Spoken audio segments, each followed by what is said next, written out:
Books, banter, and a bit of chaos. Welcome to Unhinged Bookish Thoughts, the podcast with unfiltered opinions, hilarious tangents, and way too many TBR editions. If you've ever sent an unhinged voice memo to your book bestie, you're in the right place. Welcome back to another episode of Unhinged Bookish Thoughts with Liz and Carrie. Today, we did a little interview of Veronica Lancet, who is the author of Fairydale. She's thick. She's and annotated, everybody. That tells you all you need to know. Carrie did it. I did it. She did the thing. Yes. I did the thing. I don't annotate. Yeah. I don't annotate. I have tried annotating on my Kindle before where I'm like, okay, these colors mean these things. And I fail every single time. Yeah. Well, that's what I wanted to start doing was like color coordinate. Like this was a sweet moment. This was a spicy moment. I just like grabbed one at one point. The only other book I have annotated is a Holly Black book, this one, and In the Shadows. That's wild to think. Yeah. Was that more of like I'm going to annotate it and like mark different things of like, hey, this needs to be fixed? It's just there's a tab every single place where Nyx is. So it's just 6,400. Nyx.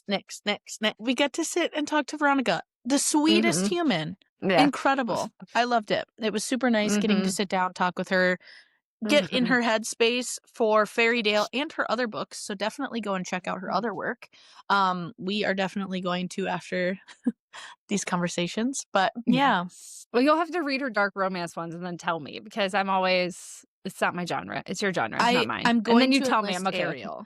Yeah. Ariel and I will do some buddy reading. And then you can come back to me and tell me I'm okay to read it because that's how I read dark romances. You two read it, and then you give me the green light of yes, you can proceed. That's how it always works. Yeah. So anyway, without further ado, enjoy the episode of us interviewing Veronica Lancet. Yeah. So Veronica, thank you for joining us today. For our listeners and our viewers, would you mind kind of telling us a little bit about yourself? Sure. Thank you so much for having me. I'm Veronica Lancet, and I write both dark romance and fantasy romance. And this year is going to be my 5th year publishing. So can't wait to do that. It's going to be November, the anniversary. Lately, I've been focusing more on fantasy, but if anyone wants to go into my contemporary side, just a warning that it's like super, super, uber dark. We like it. We like Me it. too. I do. I was browsing some of your titles.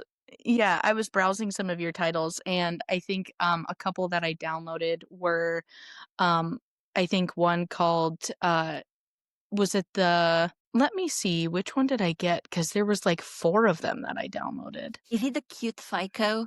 Yes. The Cute Psycho is what I went for. That one is really dark. Yeah, that's really dark. Morally ambiguous duet is what I was. Yes, I'm very excited to start that one and see where that one takes me to. Now that, we've got that little introduction, could you tell us like what inspired like your journey to start writing and what motivates you to continue? I mean, I don't think there was anything in particular that inspired me to start writing. It's more of like the moment in time when I had time to actually finish a book because I feel like I've had stories and ideas all of my life, but never really had the time or inclination or even, I don't know, because usually I would write summaries of the ideas that I would have, but I would get bored with them because I would know everything from point A to B to C, everything that happened, and then I would never want to write it again. But somehow during the pandemic, it really happened that I both had time because I was away from school. And I also did not know where the story was taking me. So I ended up writing a novel from beginning to end. That's impressive. I know most like authors, it's especially like pandemic, like a lot of us started writing in the pandemic because we just finally had time, right? And it's funny because one of my favorite things that when we get to interview authors is like, how is their process? And so to hear like you're like start to finish, like that's impressive. I'm very impressed by that. I mean, I didn't even think of it like that because I had no plans of publishing it until I was way, way into the book, like only a few chapters left. And I was like, what if I can actually do something with this? Because otherwise it was mostly for myself. Because it wasn't the first time I had tried writing something. And I had a lot of stories that I had started and maybe left halfway through and just never continued because I was bored with them. So, in a way, this was for me a milestone, just being able to finish it. And after that, it became so much easier to just finish every single book. I love that. So, and in your journey of writing and publishing, what has been the most surprising thing that you've learned along the way? I think it's a mix of perseverance and the fact that it was really interesting to me as well that I managed to stick with everything and just continue writing, continue doing it. Because I had no plans of doing it as a career. I was basically doing my master's dissertation. I was planning to do my PhD later on. So I don't think I've ever seen myself as having a career in writing. It was just something of, let me do this. And then slowly I was like, okay, maybe I can do this as a career, Yeah. And to be writing while also doing all of your schooling and stuff like that, I just I imagine writing, you just kind of fully allowed yourself to have the relief from the day and kind of let yourself unwind. So did your characters, did they just take on their own, journey? Did they just kind of tell you this is what I want to do? Or did you kind of plot that down? Or did you just kind of let the characters speak to you? No, so usually I start with an idea of what I want a book to be, but it never ends up that. It's just for me to feel like I'm organized and that I start with something that it's set in stone, but it's never set in stone. Like for example, Fairydale, it started out as a cozy small town romance, and it's not cozy.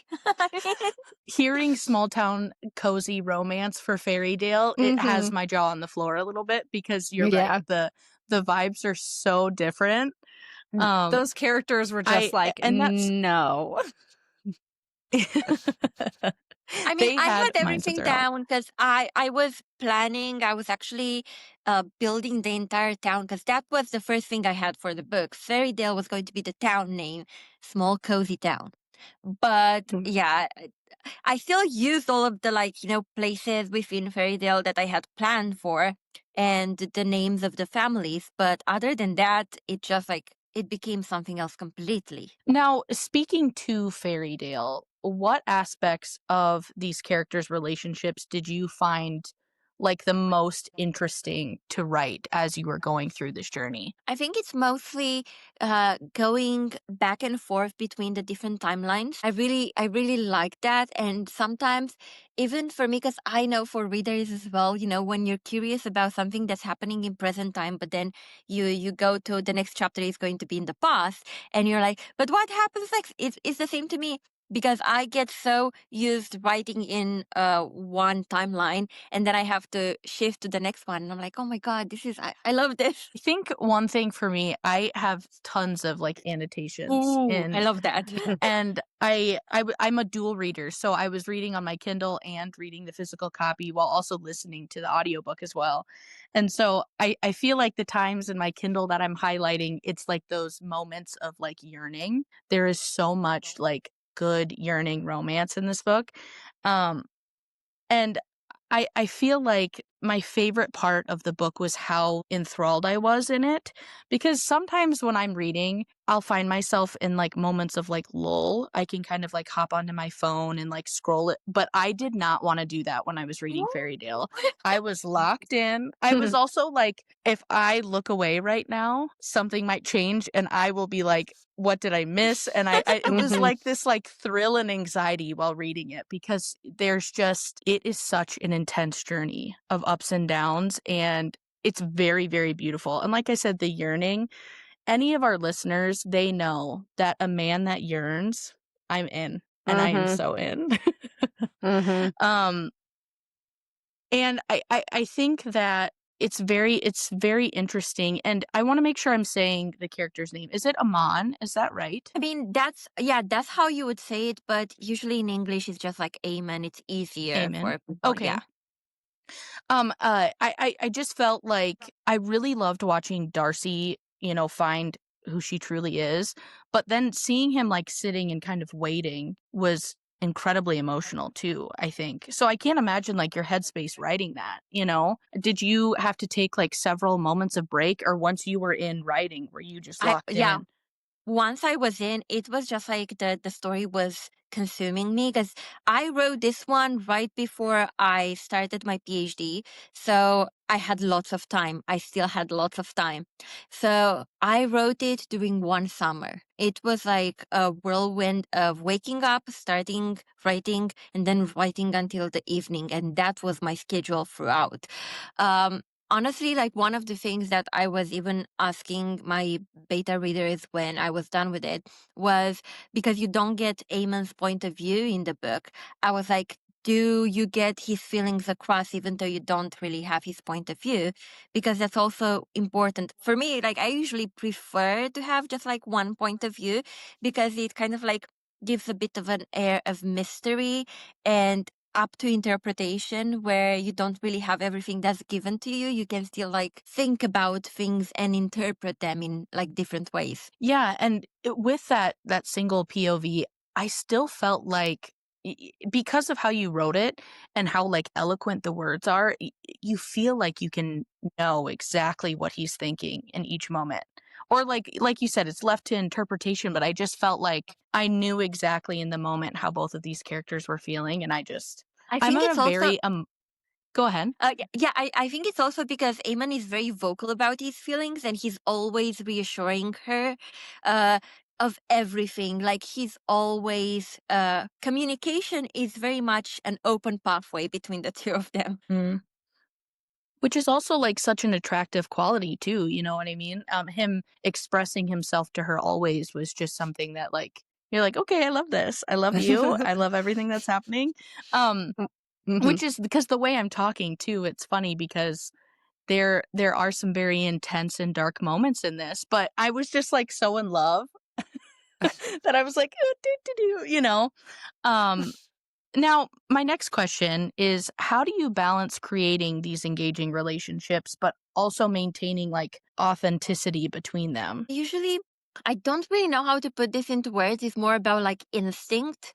Like, I know when something feels right, or like, for example, when something feels rushed between the characters. It's why most of my books first are kind of like written in my head. Like I try to like fiddle with all of the details and all of the nuances, and once they click, and I kind of have that instinctual feeling that okay, this is right, this feels right. That's when I can actually start writing, and it's the same with like the relationship between characters. It has to click because it really depends on each different like book couple as well. Some of them it makes sense for them to get together earlier in the book or like later in the book, but like one of the things that I always so subconsciously is the clicking part, but consciously I want to make sure that they spend as much time on page together as possible so that they can actually organically develop a rapport with each other in a relationship. And you can feel that because they are in like in conversation and they're always in the same scenes together, you can feel the building up instead of just like being told that it has built up. Mhm. I think that speaks for Now, you for knowing you, your I characters.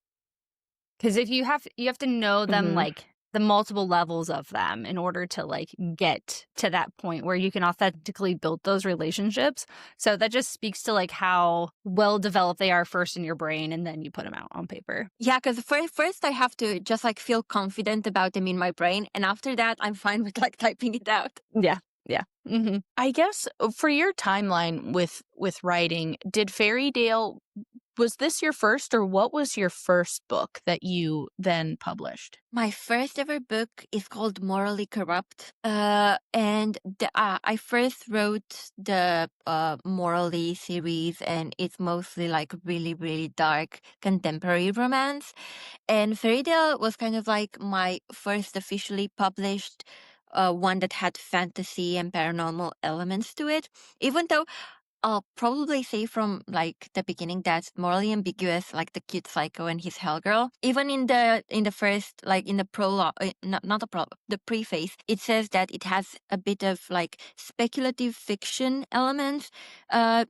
So I think like even in my contemporary work, you can see me drifting towards the paranormal, the more kind of like, yeah. And I guess how do you switch? Are you like writing two different genres kind of at the same time, or do you kind of stay locked into, if you decided to do like the gothic paranormal fantasy, do you kind of stay in that genre, or do you have multiple things that you're writing at once, or how does that work for you? No, I can only write one book at once just because it occupies all of my brain space.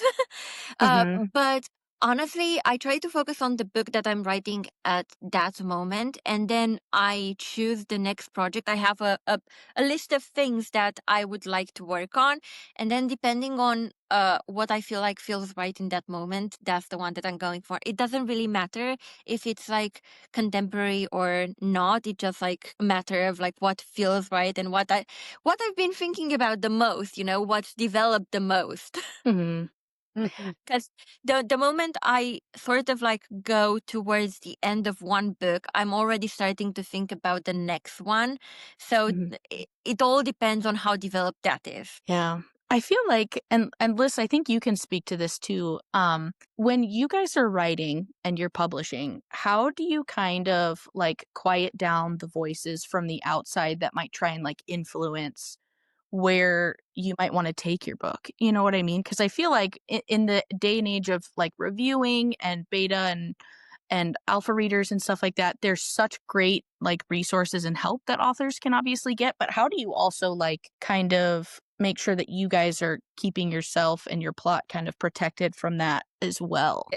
I'm like Veronica. My story's already been plotted in my brain. So I'm very much like in the mindset with you, Veronica, where this story, I've been sitting with the same story since 2023, and I've had like the main character stories, those have been locked into my brain. They won't like, they're fully developed start to finish kind of thing.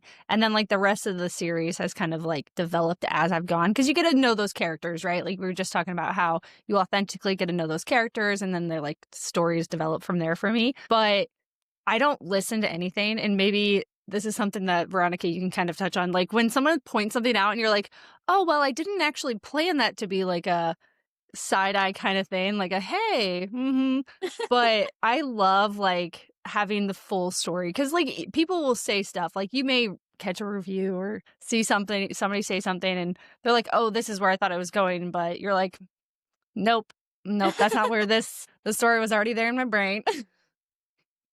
This is actually something, when it comes to the plot of it, I don't really let anyone influence me, just because that's the story, that's it. You can maybe help me with the pacing of the story or readability of the story, but the plot, that's it. Now, with I feel like I do have one thing, for example, one example of people not really being, let's say, excited about the turn of a story. And that is because I have this series that is contemporary, but I should start from the beginning. It's about two brothers. It's very dark, and the second brother is kind of like a secondary main character in a way, because he gets his point of view as well. And everyone has been wanting his story with with his heroine. But because that was so dark for me, it was really, really hard to kind of like go back, because I wrote the book where kind of like the backstory of the two brothers, and that was the hardest thing I've ever had to write. And I don't know if I'm still like healed from writing that. Uh, but anyway, I am planning on writing that. But I told people that it was good because it changed. Like as I was thinking about it, as I was diving into like more things, it changed and it's become now paranormal. And there, like, not a lot of people were like very thrilled about the idea of it being paranormal. But I promise it fits because I already have I already have a bridge with that series because one of the secondary characters from that series is a main character in one of my fantasy series. So it's not out of the ordinary that, like the two of them cross each other. I think what I loved about Fairydale is I liked how many like subgenres you had. Like you had like the paranormal side. I feel like I could never really place like what Amon really was, and I was like, gosh, you just keep me guessing, and I love that. And I am like a huge like gothic romance type of lover. I'm a big fan of like Carrie Lake and that kind of thing. So when I was in this, it made me want fall so bad. I was like, okay, guys, I'm canceling the rest of summer. I am cranking up the AC so it feels like a cool like October night. you know. Um for you and writing this, I mean, how do you go about like saying goodbye to these characters in the end? Are you still mourning them? Do you still think about them and what they're doing, or what's that process like for you when you finally write the end? Sometimes I kind of like delay it on purpose just because I'm not ready to end the book. But at the same time, once it's done, it's done. Because I know a lot of people have wanted a sequel to Fairydale, but maybe I'll never say never, but maybe in the future I'll have, I don't know, an idea about it. But so far for me, like the story is like done. Yeah. And I feel like the ending is it gives you like everything that you want too. You know what I mean? Like you have this sense of peace, and like to have all of this intensity in this book throughout start to finish, having that like lull of calm. I was like Yes. kind of like emotional almost by the end because, well, I'm emotional all the time because I'm a very like intense vibe reader. But by the end, I was just like, okay, I'm about to say like goodbye to these two. But it felt good because I'm like, you finally get, well, spoilers, I guess. I don't want to give spoilers. But anyway, by the end I just felt like it everything felt so right and very comforting, and you go on through such an intense journey. And like I said, I was annotating and probably crying the whole way through. So I Now, was the locked in. crying is normal for Carrie. The Yeah. annotating is not. So that tells Yeah. you how like invested she is. Me, I just like go with it. I'm just like sitting. I usually am working when I have like an audiobook on. And so there's like no annotation for me, but her, she's like, ooh, let me highlight this. She'll highlight stuff on her Kindle, but for physical, that just tells you she was in that like deep, how much she was enjoying herself. It was And big. I really like how you put it, like the calm at the end, because that is exactly how I meant it. Because everything was so intense, and all of the the battles, the don't know how it's going to turn out. And I know some people have said that they thought it was a bit underwhelming, but that was on purpose because it had been so overwhelming before that. So it kind of like, like went to, okay, finally we can breathe in peace. We're finally free. Yeah. I think it was I think I just loved that you have these two people that finally get to have a moment of like, cuz I Yeah. mean, yeah, cuz you have these instances where they've lived all these lives previously that I'm like, why wouldn't you want an ending where they can just exist together, you know? So for me, I absolutely adored the ending. I think the ending was incredible. Um I don't want to get into a spoily thing, so we can cut this, but I do want to mention the tail scene. I'm just going to say that. I was like, Veronica, the tail scene? I am in. I was locked in. Yeah. Yeah, my partner was trying to like and I said, "No, I can't right now. There's a tail involved. I need you to just let me have my time." Let me have my moment. Let me have it. Do you this is my first work of you. So have you dabbled in like that? What would you call the tale? Is that kind of like monstery-esque type of I mean, spice or? that's how I've seen it being described. Mhm. I would say not exactly like this, but you will see some questionable scenes in Morally Ambiguous, the duet. Uh, And that's why I'm saying it kind of like treads the line between contemporary and speculative fiction, because a lot of the things that you'll read in there are not quite possible in real life. Yeah. I also feel like this is just what I mean by how emotional the book was, is even in that moment with like how spicy it is and like the tail thing and everything, him being in his like true form, I was like, okay, I'm gonna cry now too, because she was just like, give me all of you. Yeah. I just, I could probably praise this book for an hour, so I will try and reel And it then in. she But just starts crying. and then as she's it wouldn't be saying. me if I didn't No. get somewhat like Emotional. Oh, but I'm so happy to hear that. I'm so happy that you loved it. In that moment for you too, where you just, I wonder how that felt for you, because like a very emotional, and then to write those spicy scenes, how was that like transition in the book for you? I mean, one of the things that it was on my bucket list, like to-do list by the end of the book. It was the reunion spicy times, but also kind of like make sure there's this acceptance there.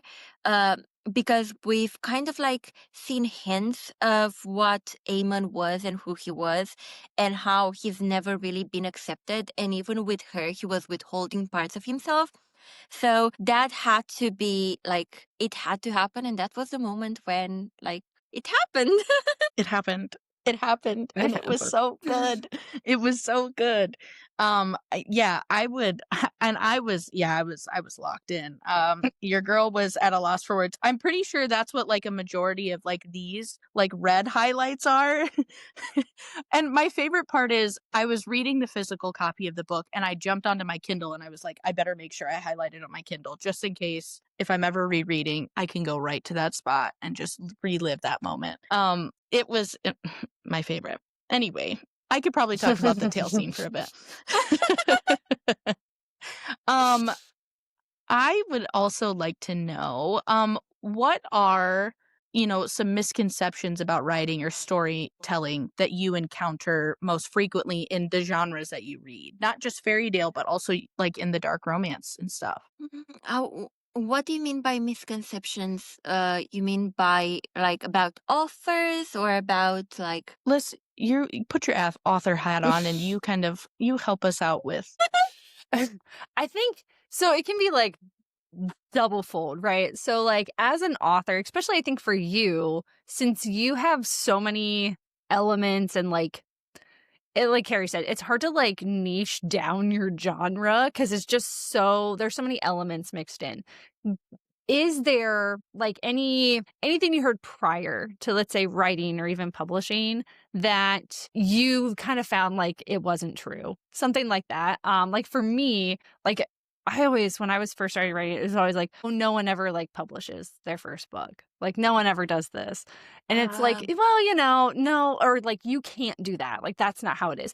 And I think for me, when I think of you, Veronica, I think of like going back to like you have multiple elements. So a lot of people are like, no, you have to niche down and you have to be like, get those tropes in that belong to your genre. You can only do this. But for you, you mix in so many different things. And that even like goes to your other books, right? You're talking about, everything else, you mix in a little paranormal here. You got a little monster there.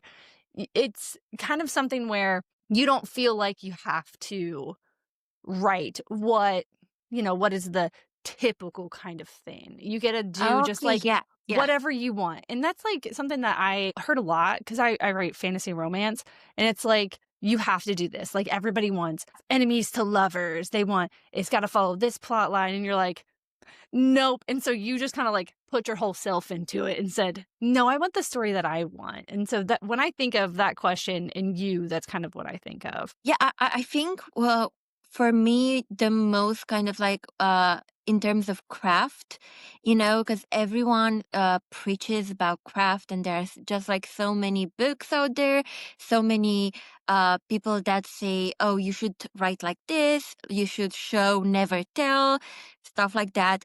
And I feel like, yeah, it is not one size fits all.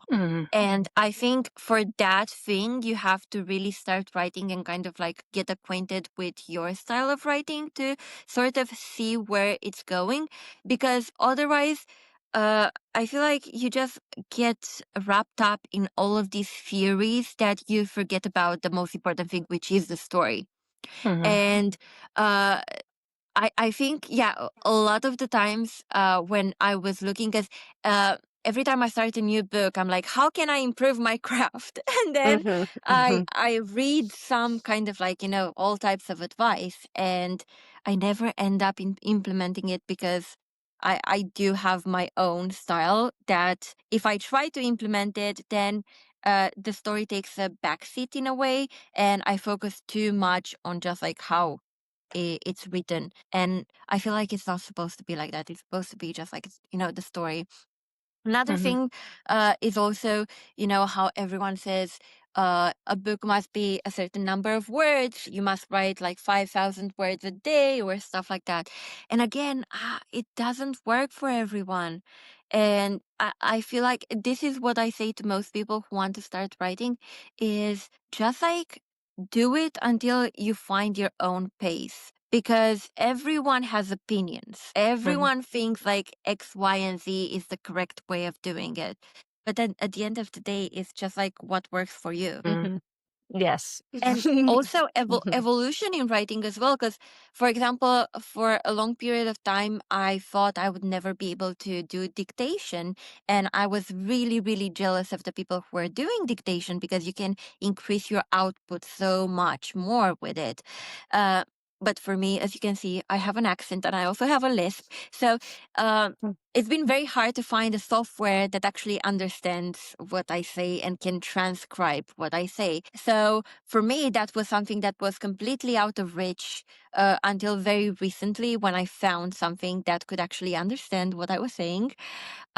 But yeah, there's also evolution, but only look at your own craft and how that manifests itself. Like you can take advice, but don't take it as gospel. Also, I love dictation. I love it. I just started doing it recently, and I'm like, wow, I love that because I use like a little microphone. I use it for our events and stuff, but I'll just put that on like my shirt, especially for like scenes that have a lot of movement. I feel like I'm a method actor when I'm doing it because I'll like put it on and I like go back and forth and like especially like dialogue, and if it's kind of an intense and I make moment, the face expression. yes, I just love like that. in it and you're just like kind of going back and forth and like pretending to be each person because that's You're like how living in the moment. yes I think that's my favorite part about dictation because I don't have to like sit down and like type anything. I'm just like up in my living room. I feel so out of breath when I finish just because it's it's kind of like it's when you get a high from something and then you come down. That's kind of like part of it. Yes. Yeah. You're like, wow, that was an intense scene. I love the visual that I'm getting of both of you like in a fight scene doing this dictation and you're like doing the actions, making the face, like going from being the characters, fully acting it out. I love this. I didn't know what dictation was at all until this very moment. So thank you so much for because that's why I was so jealous of the people who could do it. Because so in the past there were a few softwares that people would use, very expensive by the way, and I was always worried about it because I knew that all of the like free dictation software that I had tried, they could never understand my accent and my lisp and the transcription. Like it would be too much work for me to go in and clean up everything, so it would be easier. But yeah, I found some new ones that I can actually like perfectly read my my voice. Yeah, and it's really really good at like everything, all languages too. Nice. That's amazing. No. Sorry, my dog. That's okay. Liz's dog's name is Havoc, and he likes to come in and make his presence known. Oh, she's chasing flies. Oh my gosh, that's so funny. I'm honestly shocked my dog hasn't like slammed into my office door yet because like typically he's in the chair with me when we're recording. Like he just knows. He's like, "Oh, we're recording. All right, let me get in here."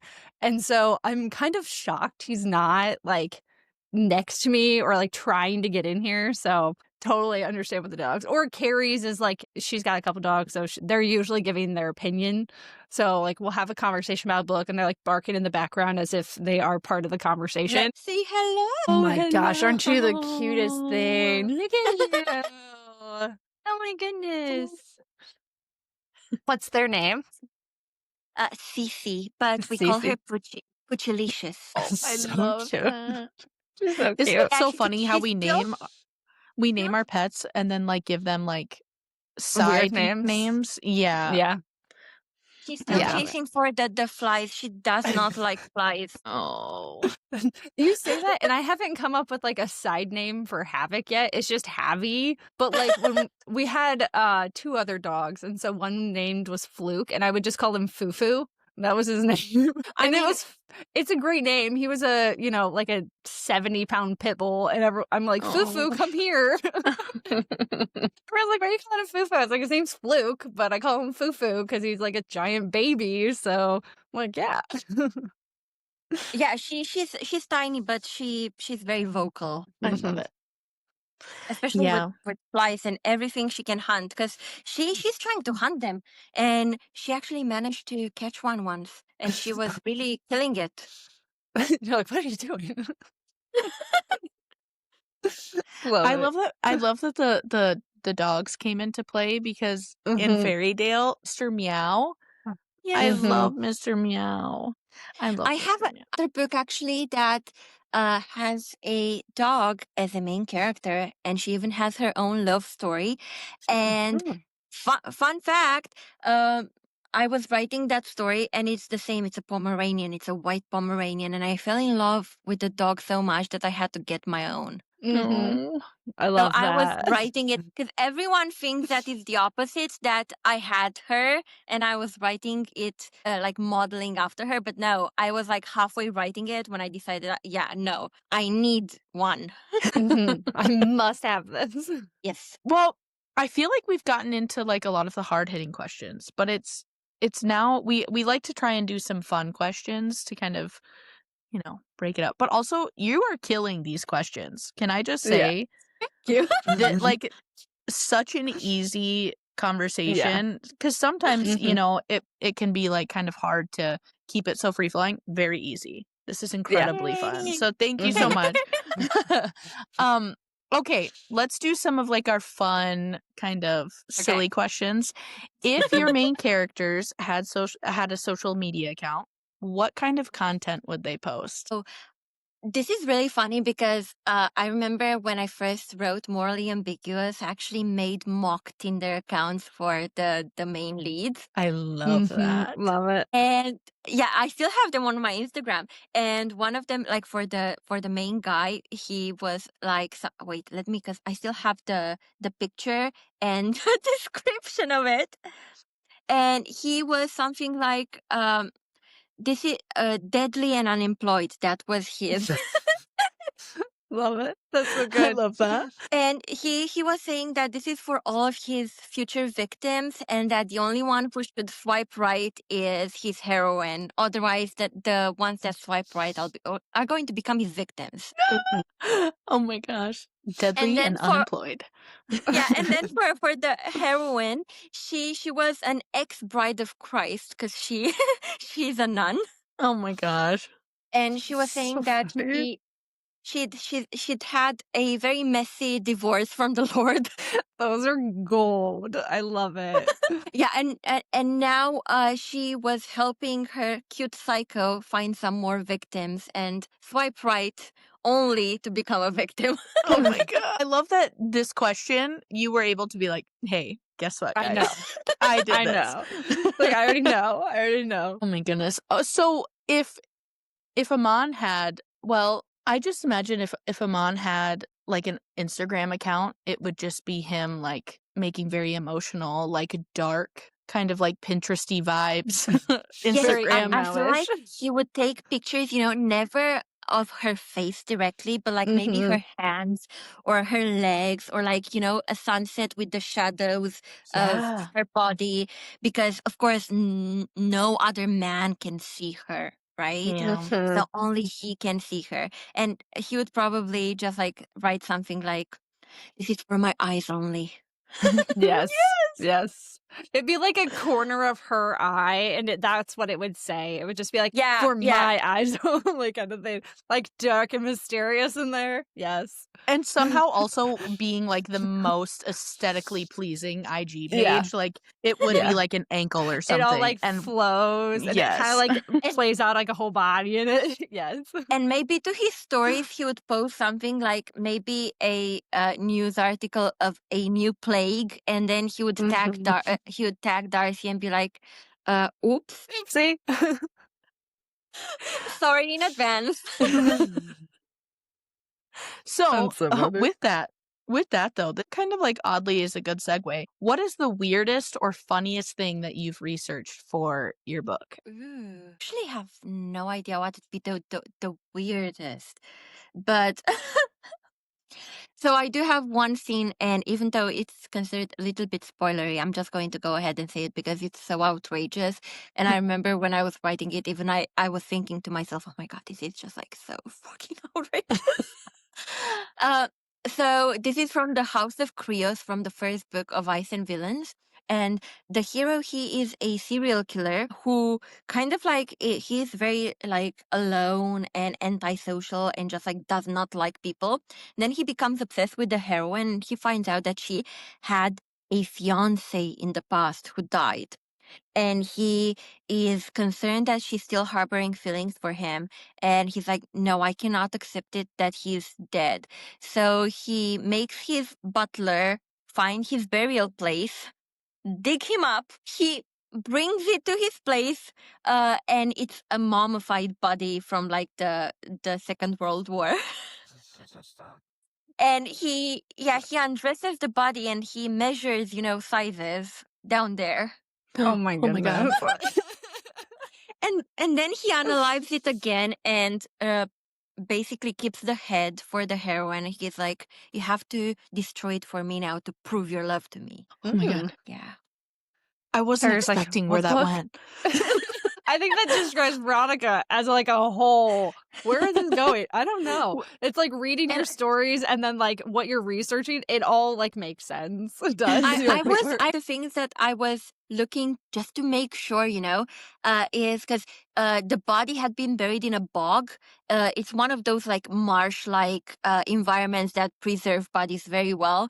And I was looking to see like actual examples of them, to see how to describe them, and also see if the downstairs was preserved. It's so funny because Liz and I have talked about like authors' search history, especially if they do darker themes or like really intense fantasy and fighting scenes and stuff like that.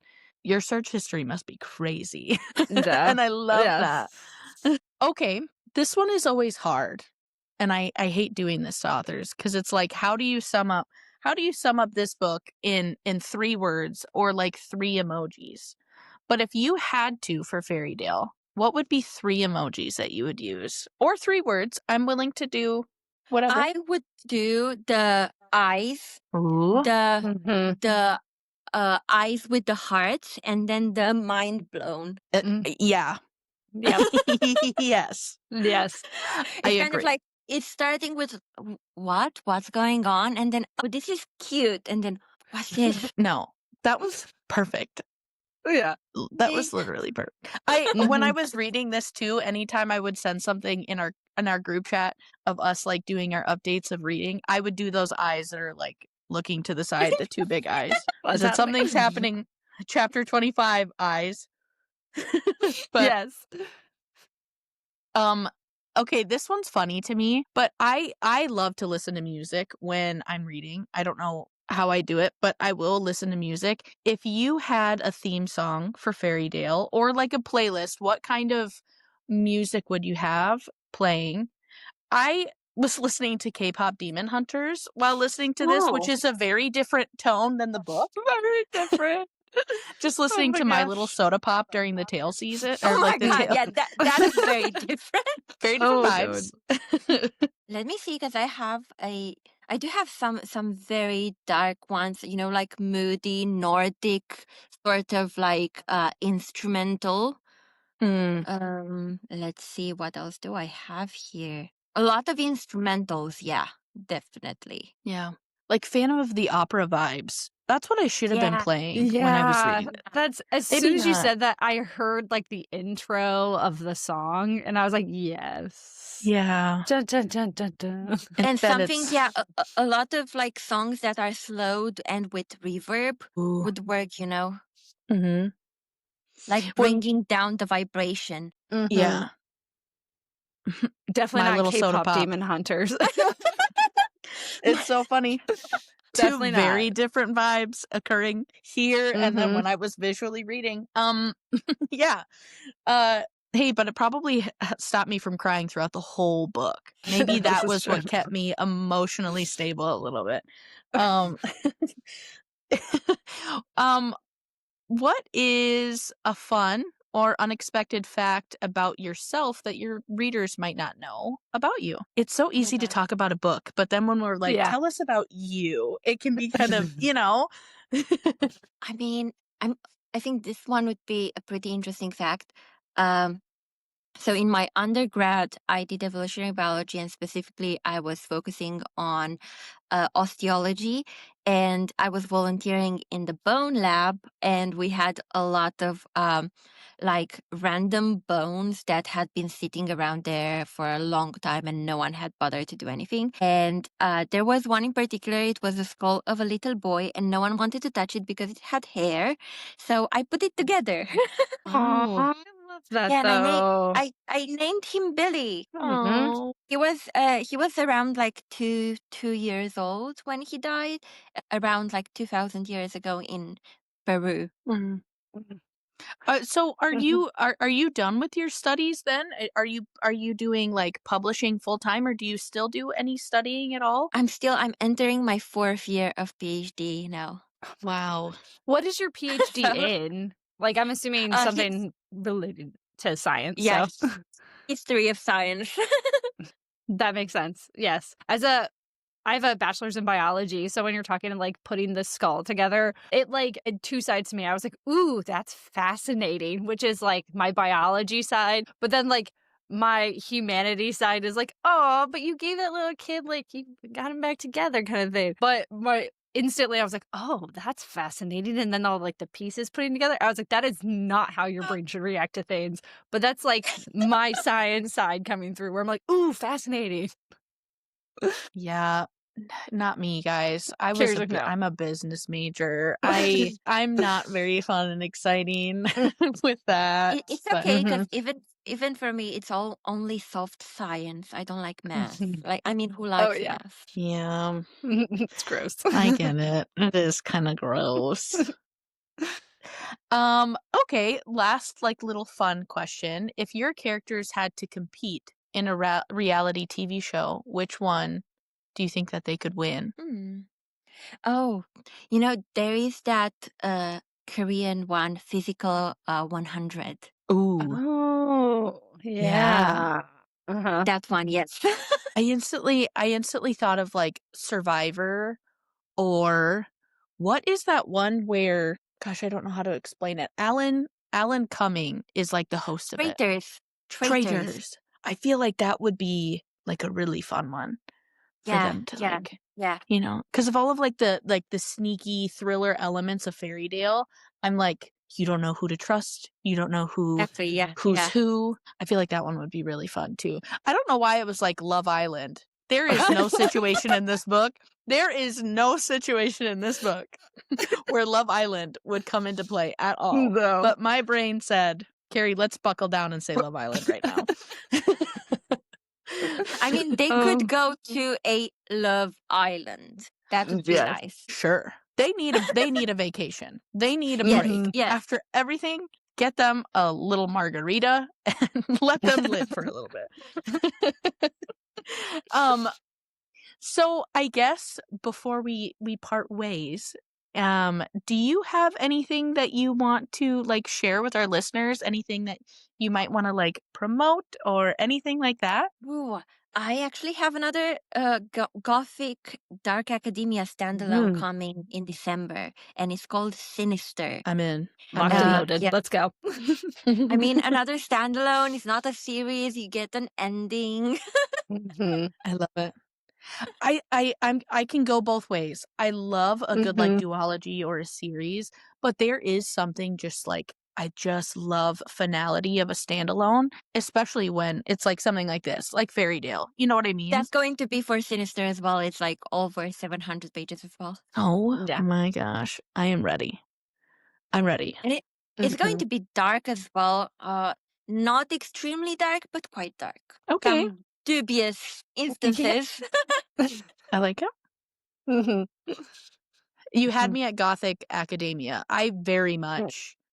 Yes. Do you like have time? I mean, you're studying and writing and all of this stuff. Do you have time to read very often or not? Sometimes, I mean, it really depends on what I'm in the mood for. Sometimes I get, because I have a very obsessive personality. So if I become obsessed with books for a short period of time, then all I'm going to do is reading. But then if I become obsessed with TV shows, all I'm going to do is going to like be binge watching TV shows. I see you. Yes. It really depends on that. Very relatable there. That extremely relatable. It is. It's like the hyperfixation where it like becomes your personality. That's how I feel when I. Do you often read like dark academia and like Gothic at all? I only read historical.